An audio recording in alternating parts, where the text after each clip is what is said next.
here with my dad, Rod, and we're here to talk about the brand new kiln. And this is specifically for the heat treatment of knives. Heat treating includes the hardening stage and the tempering, or kind of the backing down of the brittleness stage of knives, so that you reach that perfect, sharp enough but durable enough to take hits in a knife. So we have here which model of the Paragon kiln? This is a Paragon KM18 double. So it's a double cavity, 18 inch. So 18 inches is across. 18 inches is deep. Just wanted to make sure. Okay, 18 inches is deep. They say that this has an accuracy of heat to like 2%, right? Mm-hmm. Which means basically in your typical oven, what you will have is you set it to 450, it'll go up to 550 before it lowers back down to keep an average temperature of 450, and it'll go lower than that before the oven turns back on. This will stay within 2%, which I'm not super great at math, but let's say it's within 50 degrees or less of what can get up to 2,300 degrees, which is a lot. So based on the research my dad has done, they use these ovens more typically for pottery, glass, ceramics. Yeah. Ceramics type of things. We're knife makers. So we're using this for knife heat treatment explicitly.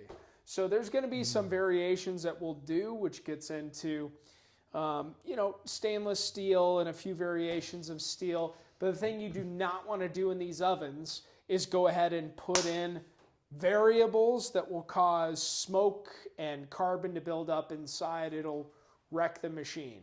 So the reason we're shooting this video, the mission and purpose, is because so far in our research, we have seen nothing for the first time use video. You know, if you're a newbie, the term that most is commonly used for this is first firing.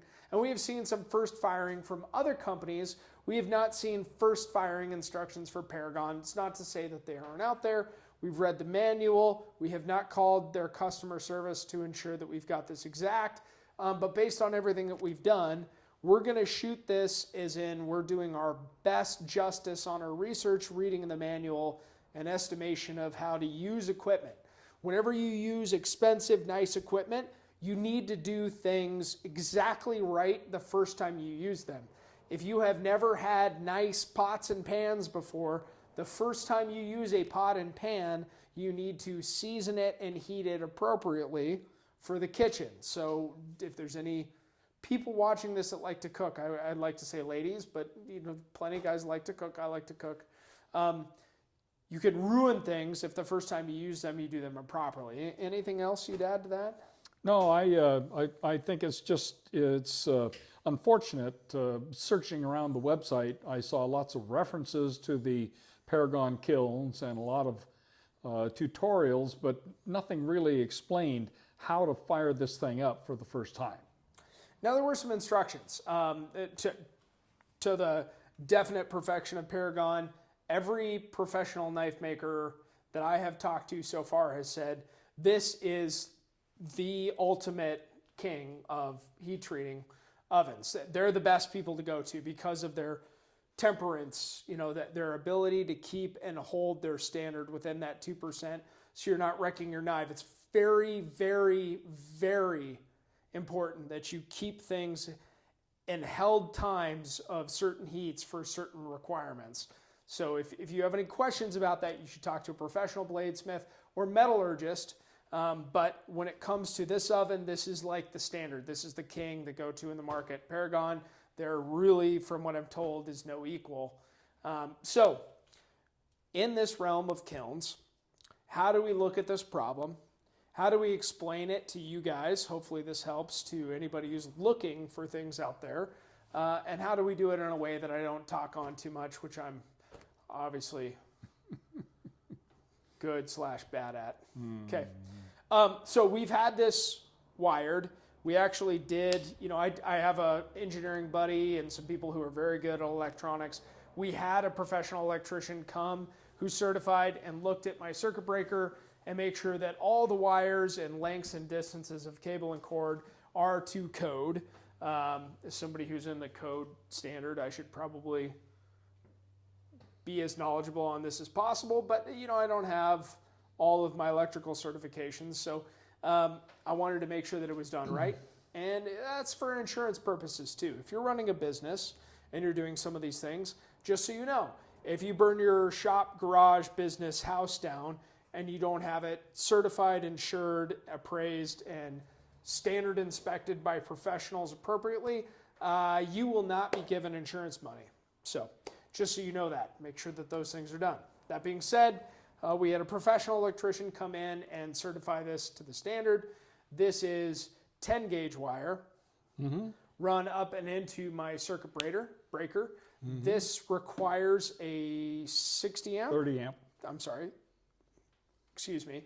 It requires a 30 amp breaker, and it required for the length and distance from my breaker where the electricity is coming in a 10 gauge wire, just based on the fact that it had to travel, let's say, about 25 feet up and over the garage top and down to a new switch. Now there's lots of electrical plug-ins and things in the area, so the reason that we have pulled this out from the wall and this ledge has to do with the fact that this has convectional heat. Yes.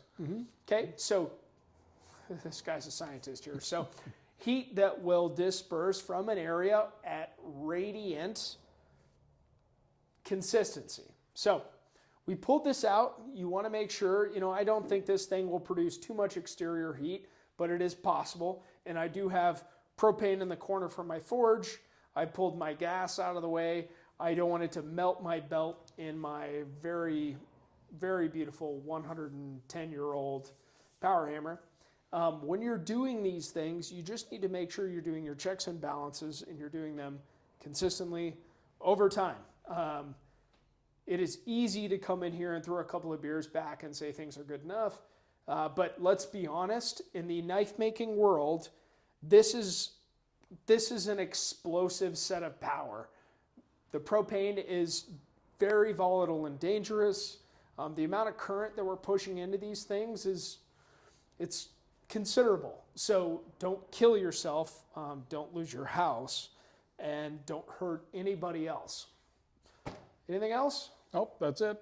Oh, I was going to add, Paragon did write some great instructions for how to get started in their manual. Things like being careful with the brick and I don't know if those are iodes. Thermocouples that drop down.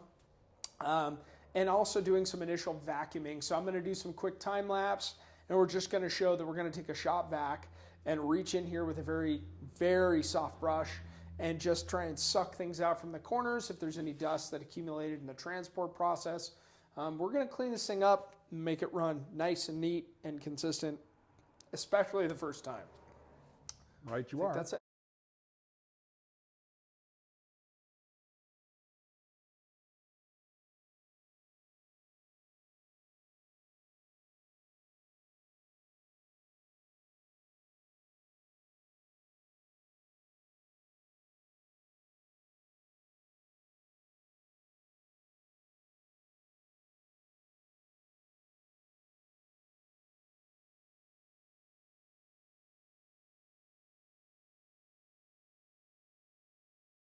Okay, so I did not have the light bristle brush that I wanted. I'm almost glad that I didn't.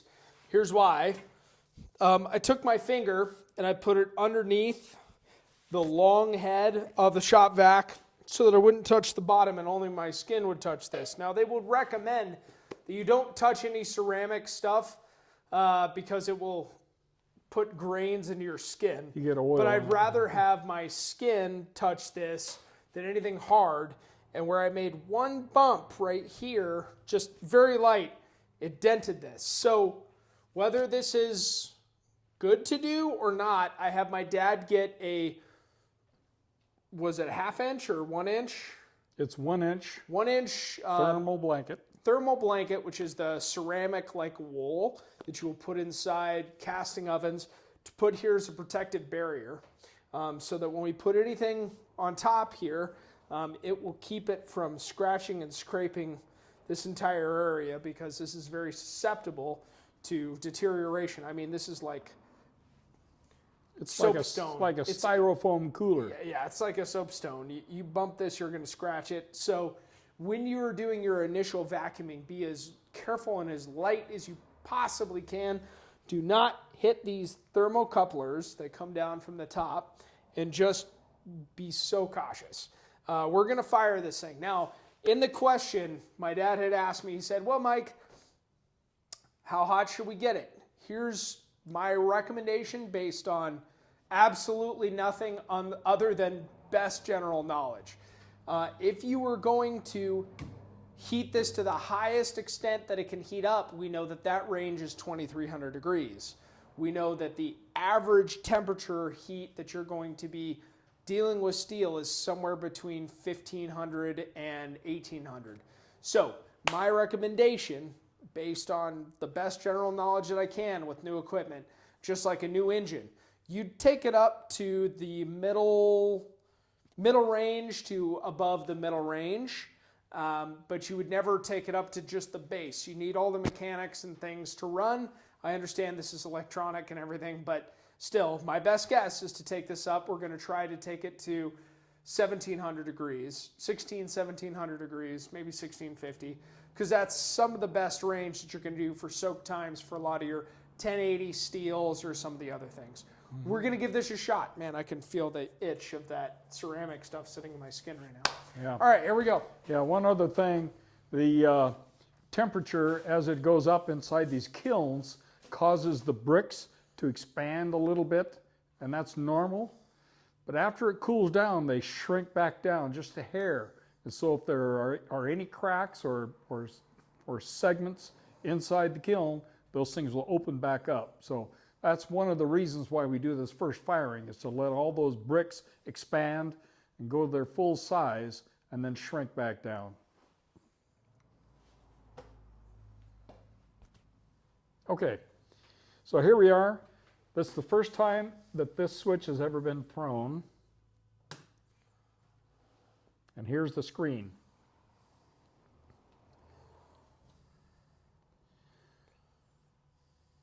A true Bartlett pair. I'm waiting for the, okay, here's the actual menu screen.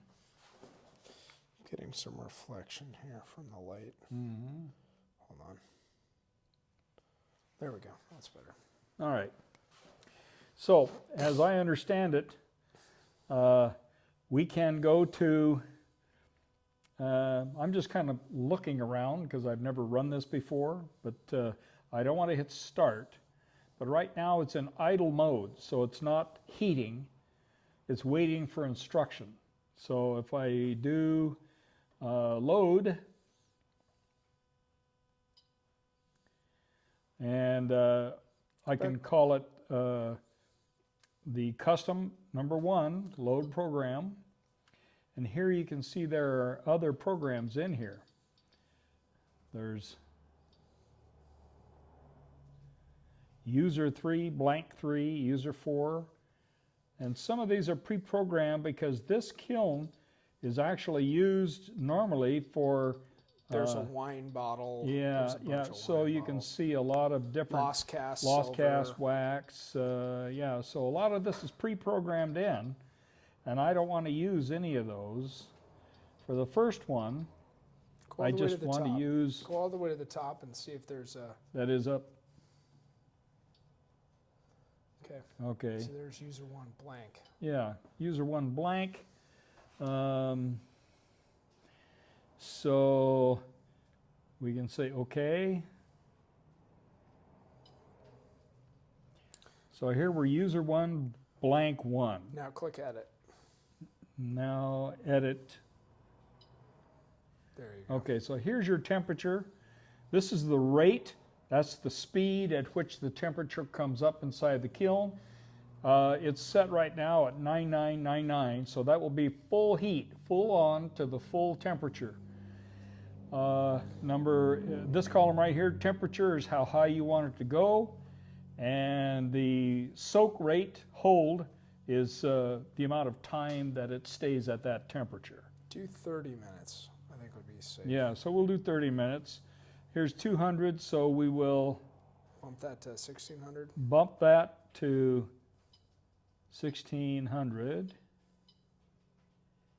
Save. And then hold time, we're going to go to 30 minutes. So Save. What? What? Is that 30 minutes or is that 30 seconds?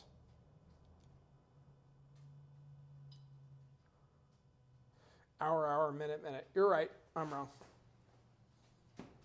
See here? Hour, minute. Yeah. That's the time for. You're right. I'm wrong. So click back. Well, I don't know. It says 30. Maybe that is. Hour, minute. There is no seconds. Okay. All right. So you're correct. So we go back. Okay. So that's how long it's going to be. Now, do we want that rate to be at 9999 or do we want it to be? I think we want it to go all the way right straight to hot. I mean, we could do it slower. Yeah. Why don't you set it at like instead of 9,999, set it at 5,000. Okay. That's 50% of the ramp rate, right? Yeah.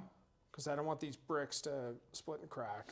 And we could actually even, set it graph. down a little bit. So here's what the chart looks like. That graph makes me happy. Okay. At 15 minutes. Now it's going to run up at 15 minutes, just over 15 minutes, maybe 16 minutes. It'll be at full temperature. And then it holds for 30 minutes, and then it shuts off and cools down. Now again, go ahead and go back, and I'm just going to talk through this. Okay. They do say, at least some of the people who we've watched the videos on, I'll include all the links to anything that I've found helpful. Paragon Industries does have a YouTube channel. They have said there's going to be some exhausting smells. It's going to stink, so we might have to open up the garage door here in the shop. And if you are in a shop-attached garage, house, wherever, a lot of people have recommended placing this for its first time run next to a window so that you can aerate the area because, initial fumes are going to stink. So keep that in mind. But we're in a full shop with an 18-foot garage door. We can open and let the entire winter weather come in. And a DeWalt blower, which I and blowers. highly recommend because they're fantastic. Okay. So are we okay with this now, Mikey? I think you're good. Yeah. So Okay, so I let's do go back. Copy. I think you're good. I'd say start. And let's see, the menu, right now it's 49 degrees inside. Let me just tap on that. See, now you can see the thermocouple 1, thermocouple 2, thermocouple 3, the temperatures inside the kiln, and it's 50 degrees on the left, 49 in the middle, and 48 on the right, or in the back, and the middle, and the front. I think the TC1, is in the front. That makes sense logically. Yeah, and then 48 in the back. 'Cause See, it's changed already. It's like 60 degrees in the shop. Yeah.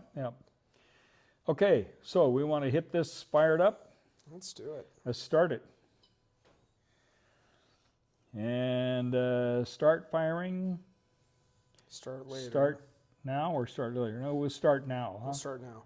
Now this does have a remote start, and apparently from what my dad tells me the manual says, is there is a way to hook this up to your iPhone and Wi-Fi and to regulate this from your phone. Now, I do not recommend this, Firing. nor would the company, I guarantee, recommend this for you to start this and walk away from it. Now, just from a best guess standpoint, there are going to be times when you are not going to be in the exact area as this. You're going to put a movie on in your shop and not be directly looking at this for, however long you're going to have soak times for. But they would recommend not leaving the room like Correct. a baking oven or anything else. Yeah. Don't light a fire and walk away from it. So Right. here we go. It's firing. I'm just going to do a time lapse because this is supposedly going to take 45 minutes. Right. We'll let it run, and I'll leave that on time lapse so you guys can see. I can already see the thermocouplings are firing. I'm going to scoop my camera away and maximize the zoom, so hopefully you can still see the screen. But this thing should be heating up. It's so quiet. I don't even really hear anything yet. The old ones had a relay that would click on and click off, and you could hear it. I mean, it would go clunk, clunk. Clunk, yeah. But this is all electronic. This is the newest model from Paragon, and the switches and everything are electronic. So it took all that clunking away. Well, there you go. Yeah, it's very All right, cool. well, I'm going to stop the video now, and we'll switch to time lapse, and we'll see how this goes over 45 minutes.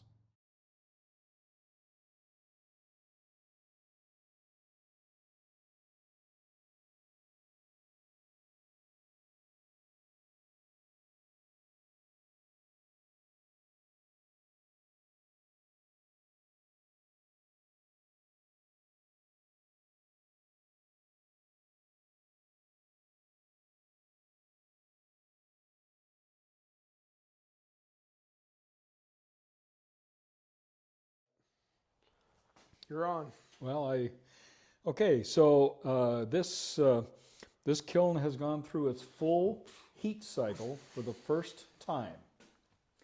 And we set it to run at 1600 degrees for half an hour. And so here it has completed its cycle, and the temperature is starting to come down. Now it's 1536, 34, 33. So the temperature's coming down.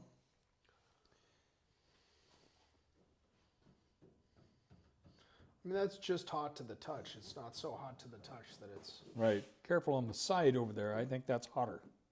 Here in the back, it's not hot. So the hottest seems to be The towards the front.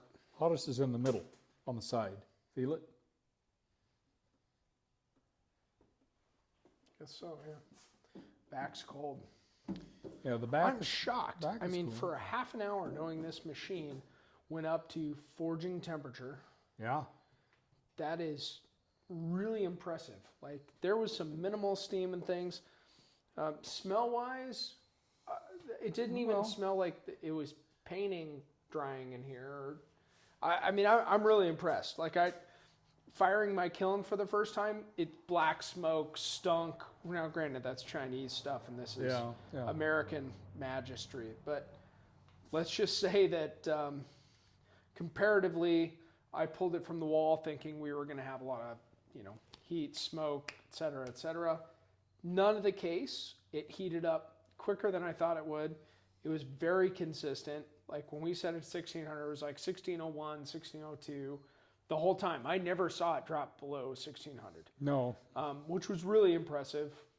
And then just no discoloration in the paint, no major heat on any of the areas. They must have really done some excellent engineering to ensure that this, like, none of the arms are hot. Like, the hottest is right near the front, and we did see some moisture build up right here towards the front of the steel plate and the crack. A little bit of steam coming out. But that was it. That was it. I'm really impressed. Yeah. Yeah. So I think at this point in time, we're just going to let this cool down naturally. I don't think We're not going to pop it. We're not going to open it. Not going to shock it. We're just going to let it cool down naturally.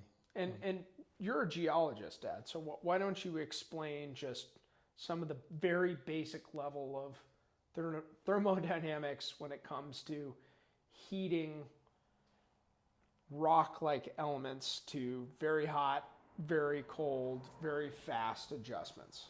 Yeah, these fire bricks inside, the panels that are made for the inside of this kiln are made of some kind of a ceramic is all I can say.